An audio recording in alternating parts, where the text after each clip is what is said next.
apa kabar hari ini?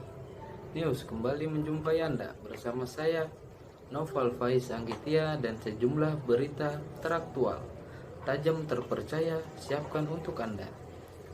Baik saudara, beralih pada berita utama, yaitu menelaah lebih jauh tentang sistem Good Corporate Governance Listrindo sebagai perusahaan listrik swasta. Didirikan pada tanggal 28 Juli 1990, mampu bersaing dengan perusahaan yang dikelola oleh negara dan menjadi perusahaan listrik swasta pertama yang dicetak di Bursa Efek Indonesia dan memberikan tingkat pengembalian yang konsisten kepada para pemegang saham. Listrindo memiliki visi menjadi produsen listrik kelas dunia dan berkomitmen untuk menyediakan pasokan listrik yang stabil dan andal. Atas pencapaiannya sebagai salah satu perusahaan yang besar yang mampu masuk ke dalam Bursa Efek Indonesia, maka Listrindo dituntut untuk mempunyai tata kelola yang baik atau Good Corporate Governance. Dan untuk mengetahui lebih jauh tentang sistem Good Corporate Governance Listrindo, ada rekan kami Nais Agustin Ahmad, Nisrina Aulia, Rahmanur Aziza Putri, Rizky Hasibuan yang akan menjelaskan lebih jauh tentang GCG Listrindo. Kita ke Nais Agustin Ahmad terlebih dahulu. Baik, terima kasih kepada Noval Faiz yang telah memberikan kesempatan. Di sini saya akan menjelaskan tentang prinsip-prinsip GCG, transparency, accountability, responsibility, independence, fairness, and equity, atau bisa disebut dengan tarif yang dipegang oleh perusahaan Listrindo. Transparansi atau keterbukaan informasi adalah prinsip-prinsip yang menjamin akses atau kebebasan bagi setiap pemangku kepentingan untuk memperoleh informasi tentang penyelenggaraan pemerintah, yaitu informasi tentang kebijakan, proses pembuatan dan pelaksanaannya, serta hasil-hasil yang dicapai yang berada di Listrindo tersendiri. Contohnya adalah perseroan berupaya menyediakan informasi yang memadai, jelas, akurat, serta mudah diakses bagi seluruh pemangku kepentingan secara tepat waktu.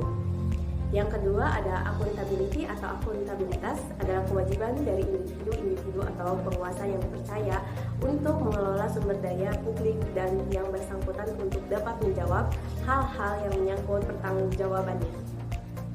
Contoh di dalam perusahaan Listrindo sendiri ada perseroan menjabarkan kerangka kerja, akuntabilitas, serta mendefinisikan peran dan tanggung jawab masing-masing anggota, departemen, dan karyawan perseroan secara jelas dan selaras dengan visi, misi, nilai-nilai, dan strategi perseroan secara umum. Penjabaran tersebut tertuang dalam pedoman Good Corporate Governance atau yang disebut dengan GCG dan pedoman etika dan perilaku Code of Conduct sebagai pedoman bagi seluruh lapisan karyawan.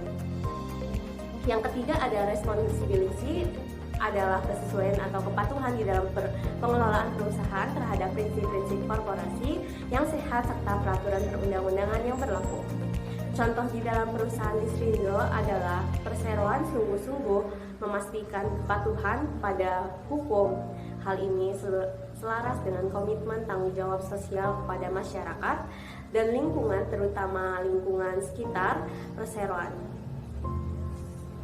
Yang ketiga ada independensi. Kemandirian adalah suatu keadaan di mana perusahaan dikelola secara profesional tanpa benturan kepentingan dan pengaruh atau tekanan dari pihak-pihak manajemen yang tidak sesuai dengan peraturan dan perundang-undangan yang berlaku dan prinsip-prinsip korporasi yang sehat.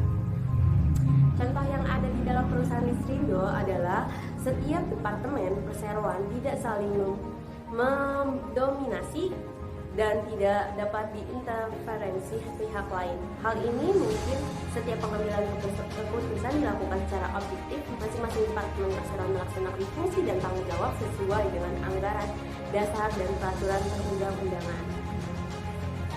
Yang ketiga ada fairness, kesetaraan dan kewajaran, adalah perilaku yang adil dan setara di dalam memiliki hak-hak stakeholder yang timbul berdasarkan perjanjian serta peraturan perundang-undangan yang berlaku.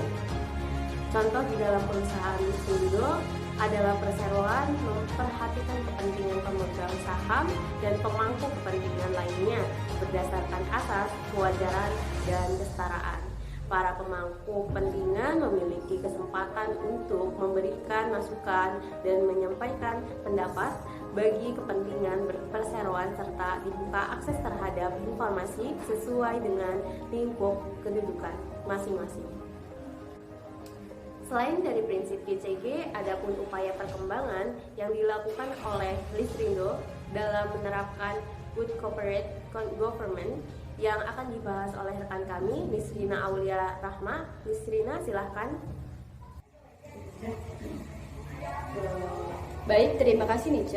Pemirsa, ditinjau dari uraian yang telah disampaikan oleh rekan saya, upaya yang telah dilakukan Listrindo sendiri dari tahun ke tahun, yaitu di tahun 2015 sampai 2016 secara garis besar, Listrindo melakukan beberapa kegiatan, diantaranya yang pertama, pembentukan komite audit dan komite nominasi serta remunerasi.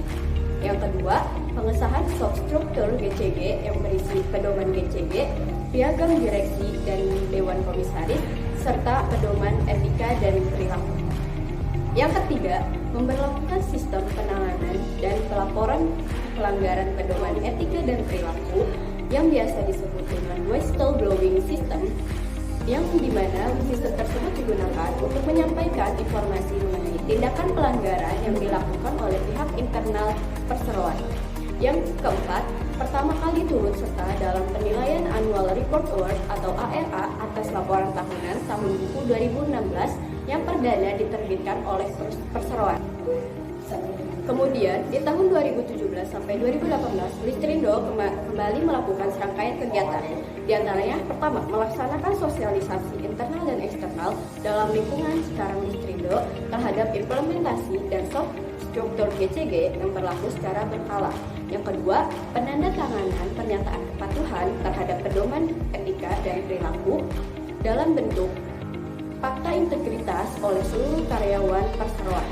Yang ketiga, pembaharuan peraturan perusahaan untuk periode 2018 sampai 2020. Yang keempat, perbaikan dalam perolehan penilaian ARA atas laporan tahunan tahun buku 2018 dengan nilai 70,4, di mana hasil penilaian terakhir sebelumnya untuk tahun buku 2016 adalah 48,5. Yang kelima, penilaian GCG untuk tahun buku 2018 oleh RSM Indonesia atas permintaan OJK dan Bursa Efek Indonesia dengan nilai 66,3. Yang keenam, mengadopsi lebih awal ketentuan peraturan OJK nomor 51/POJK 03/2017 tentang penerapan keuangan berkelanjutan bagi lembaga jasa keuangan emiten perusahaan publik melalui penerbitan laporan tahunan yang terintegrasi dengan laporan keberlanjutan. Yang ketiga, pada tahun 2019, Listrindo melakukan beberapa kegiatan, diantaranya yang pertama, melaksanakan sosialisasi internal dan eksternal terhadap implementasi dan soft structure GCG yang berlaku secara berkala. Sementara, untuk setiap karyawan baru, perusahaan juga melakukan pengenalan terhadap soft structure GCG yang berlaku di lingkungan perseroan. Yang kedua, pengesahan kebijakan komunikasi dengan pemegang saham dan investor. Yang ketiga, penilaian implementasi GCG untuk tahun buku 2019 secara internal yang mengacu pada ASEAN Corporate Governance Scorecard V.2.0 yang diterbitkan di Mei 2017 oleh ASEAN Capital Market Forum atau ACMF dengan pencapaian 73,9. Hal tersebut didukung oleh hasil penilaian GCG per Juni 2019 oleh RSM Indonesia atas permintaan OJK dan Bursa Efek Indonesia dengan nilai 70,4. Yang keempat, menerbitkan laporan keberlanjutan 2019 yang terpisah dari laporan tahunan atas adopsi awal terhadap peraturan OJK nomor 51/POJK 03/2017 tentang penerapan keuangan berkelanjutan bagi lembaga jasa keuangan, emiten, dan perusahaan publik. Dan data terakhir yang kami ambil dari tahun 2020 diantaranya yang pertama, melakukan peninjauan kembali atas seluruh dokumen GCG, antara lain pedoman GCG, piagam direksi dan dewan komisaris, serta pedoman etika dan perilaku.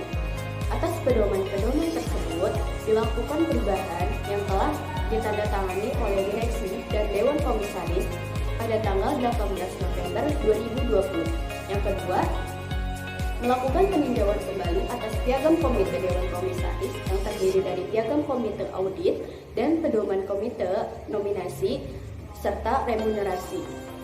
Atas piagam Komite Audit dilakukan perubahan yang telah ditandatangani oleh Komite Audit dan Dewan Komisaris pada tanggal 18 November 2020. Sedangkan atas pedoman Komite Nominasi serta Remunerasi dinilai masih relevan dan sesuai dengan peraturan, tidak terdapat perubahan atas hasil penelaahan kembali. Yang ketiga, melakukan peninjauan kembali atas piagam unit audit internal.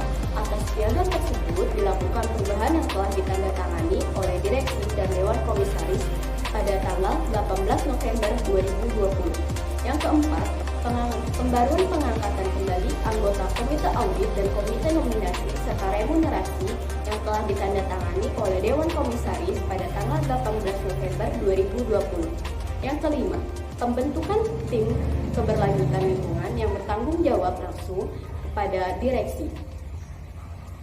Dan informasi selanjutnya akan disampaikan oleh rekan saya, Nur Aziza, untuk struktur tata kelola perusahaan Listrindo.